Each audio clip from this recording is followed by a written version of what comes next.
Murni, silakan ikut saya untuk memasuki ruangan pengadilan.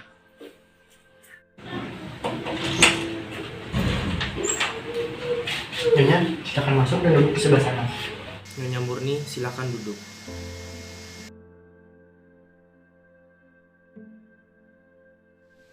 Nyonya, ada sedikit pengakuan yang ingin didengarkan oleh majelis hakim yang mulia.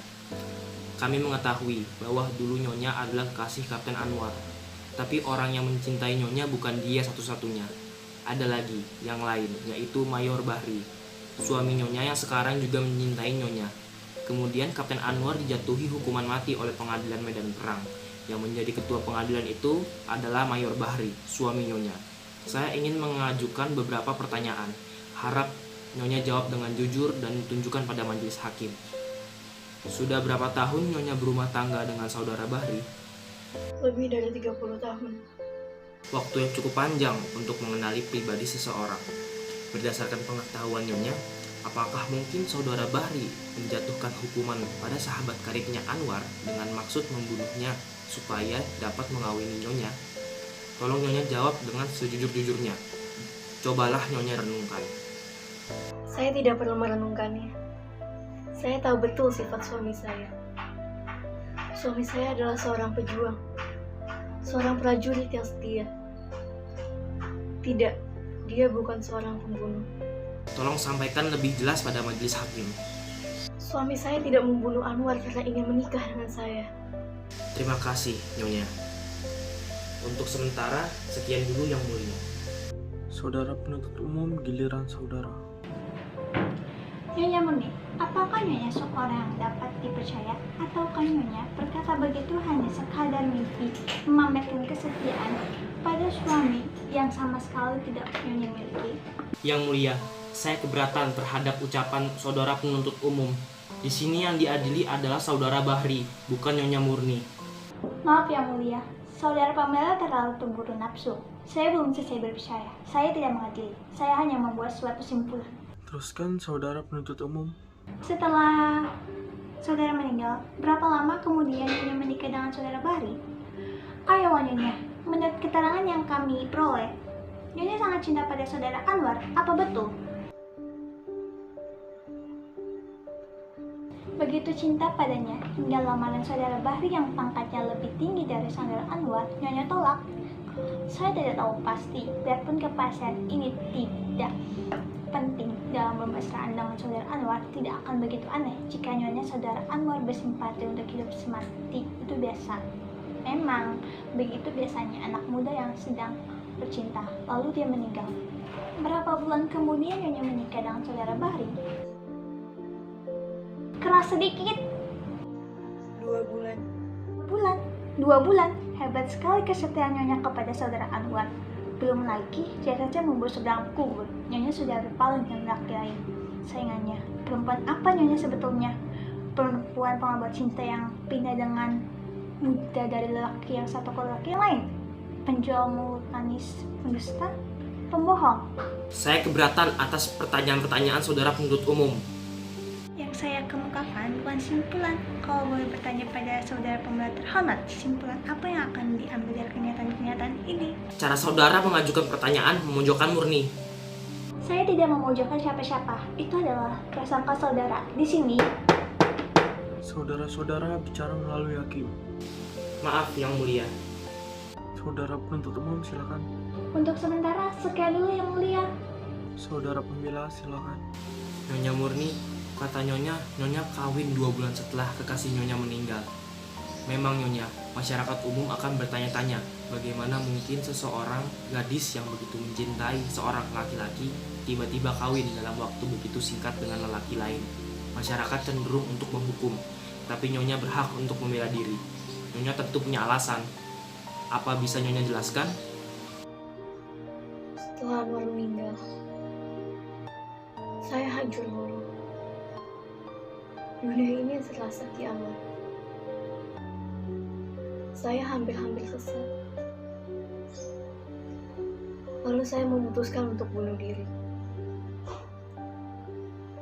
Tapi Tuhan melindungi saya. Bermalam-malam saya mencoba untuk melawan perasaan saya itu. Lalu saya mengambil keputusan. Saya akan terus hidup. Saya harus bisa melupakan.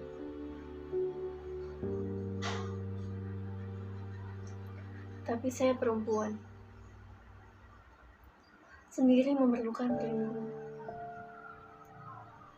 Tidak ada gunanya mengharapkan perlindungan dari seorang yang sudah tiada.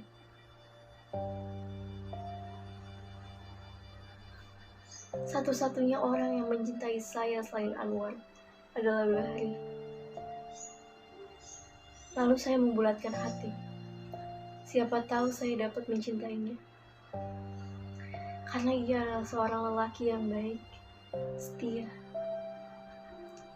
Ia juga sangat mencintai Anwar. Tidak pernah satu kata pun terucap darinya yang menjelek-jelekan Anwar. Setelah kami menikah, setiap tahun ia membawa saya ke makam Anwar untuk ziarah. Mula-mula saya pikir saya mencintai dua orang lelaki. Tapi ternyata saya salah. Saya hanya mencintai seorang Bahri. Lalu di mana tempat Anwar? Kami berdua mencintai Anwar sebagai kenangan. Terima kasih Nyonya Murni. Masih ada saudara penuntut umum? Iya, Yang Mulia. Nyonya Murni, apa saudara Bahri membahagiakan Nyonya? Ia berusaha sekuatnya untuk membahagiakan saya. Dan ya, saya bahagia. Nyonya dusta. Bagaimana tidak? Baru tadi pagi Nyonya mengeluh pada suami Nyonya. Nyonya menuntut saat-saat yang dapat dijadikan kenangan karena suami Nyonya tidak memberikan waktu yang menjadi hak Nyonya. Karena suami Nyonya adalah seorang tidak kenal cinta sejati yang mengawini Nyonya karena nafsu semata. Oh, Tuhan mendengar sesuatu yang tidak diperuntukkan untuk telinga. Itu tidak menjadi soal. Di sini tidak ada rahasia. Bukan karena percakapan itu percakapan rahasia, tapi karena Tuhan tidak akan pernah mengerti bahasa yang kami pergunakan. Karena bahasa yang berlaku bagi suami istri adalah bahasa khusus yang hanya dapat dimengerti oleh mereka berdua. Mungkin kata-katanya sama dengan yang Tuhan baca di koran. Tapi setiap kata dibebani rasa yang tumbuh dari suka duka kehidupan kemesraan mereka berdua. Kalau begitu tidak masuk akal sekali usaha manusia mendirikan pengadilan untuk menetapkan suatu perceraian. Perceraian terjadi jika bahasa itu sudah mati dan digantikan oleh bahasa pasar dan bahasa koran yang jadi milik semua orang. Baik, saya tidak akan memasuki persoalan itu lebih jauh. Yang Mulia, yang ingin saya buktikan ialah bahwa saudara Bahri adalah seseorang yang dikendalikan oleh hawa nafsunya. Nyonya, waktu saudara Bahri melamar Nyonya dan Nyonya menolak lamarannya, apa kata-kata yang diucapkan oleh saudara Bahri? Saya mengerti kekecewaannya, dan apa yang ia ucapkan tidak penting. Penting tidak penting adalah urusan majelis hakim. Apa katanya? Saya sudah lupa. Ayolah Nyonya, Nyonya tidak lupa. Yang Mulia, apa boleh saya mengatakan sesuatu pada istri saya? Silakan. Katakan yang sebenarnya, Murni. Hanya kebenarannya bisa menyelamatkan saya. Ia berkata, sekarang soalannya sudah jelas. Apa yang menjadi niat tertuduh saat menjatuhkan hukuman mati sudah jelas. Ia ingin membunuh saksi yang merupakan saingan baginya. Bapak Hakim yang mulia, apakah boleh saya mengajukan sebuah barang bukti? Saya kira tidak perlu lagi. Yang mulia, apapun keputusan yang akan dijatuhkan oleh yang mulia, satu hal yang harus pasti, keputusan itu harus berdasarkan kebenaran tersebut. Dunia sudah terlalu syarat dengan segala macam prasangka. Baik, silakan. Surat ini ditulis pada malam setelah tertuduh menyampaikan lamarannya pada saudara Murni. Surat ini kemudian dikirimkan pada Murni dengan bantuan seorang prajurit, tapi prajurit itu terbunuh dan surat ini tidak sampai ke tangan Murni. Surat itu ada pada saya. Saya minta supaya yang mulia sudi membacakannya. Adinda murni yang tercinta, biarpun cinta Kakanda telah Adinda tolak, semoga Adinda masih bersedia membaca surat ini dan mempertimbangkan permohonan Kakanda.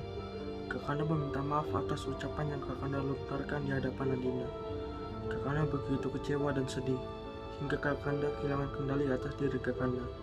Lalu Kakanda berkata, kalau begitu tidak ada jalan lain. Salah satu di antara kami, saya atau Anwar, harus mati. Kakanda menyesal sedalam-dalamnya atas ucapan itu. Kakanda malu. Kakanda kini ingin bicara dari lubuk hati Kakanda. Adinda bebas menentukan pilihan. Jika Adinda memutuskan untuk memilih Anwar, maka Kakanda akan mengucapkan syukur dan berdoa pada Tuhan supaya kalian bahagia. Anwar adalah sahabat Kakanda.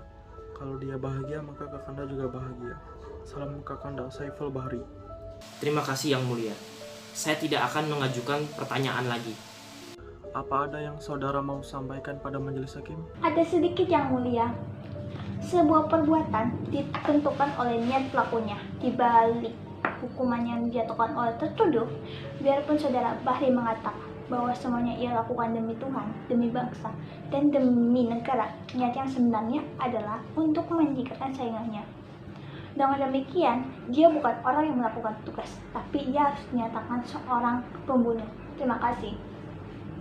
Saudara pembela, saudara saya persilakan untuk menyampaikan penjelasan yang terakhir kepada majelis hakim. Majelis Hakim yang mulia, kini sampailah saya pada akhir tugas saya, yaitu membantu dengan sekuat tenaga menegakkan kebenaran dan mengembalikan hak kepada yang berhak. Perbuatan seseorang dinilai menurut niat pelakunya, tapi siapakah yang dapat mengetahui niat seseorang?